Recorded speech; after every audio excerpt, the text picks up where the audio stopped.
ভালো আছেন তো? আজকে সারাটা দিন আমার খাটনি গেছে জানেন তো দিদিরা। বা- নারায়ণ পুজো ছিল, তারপরে সেই পুজো, তারপর লোকজন আসলো, প্রসাদ দিলাম। হ্যাঁ, লোকজনকে তো প্রসাদ দিতে হয়, দু একটাকে গিয়ে দিয়ে আসতে হয় তাদের ঘরে। হ্যাঁ, তারপরে ধরুন ও কাজ করে দেয়, নিচে একটা ফার্নিচারের দোকান আছে, সে কাজ করে দেয় ছেলেটা, তাকে প্রসাদ পাঠালাম। ভাই এসছিল, আরও দু দু চারজন প্রসাদ নিতে আসে, তাদের দিলাম। তারপর নিজের একটুখানি ডালে চালে খিচুড়ি করে রাখলাম।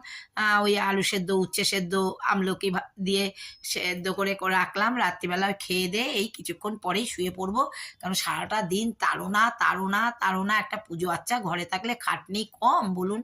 কত খাটনি থাকে। যাই হোক, এইসব নিয়ে আছি, ভালোই আছি, কিছু খারাপ নেই। কাল থেকে আবার বিয়ে বাড়ি, পরশুদিন বেরিয়ে যাবো, ব্যাস হয়ে গেল আমার। আমার তো কথা আর বলবেন না, আছি ঠিকই আছি, চলছে।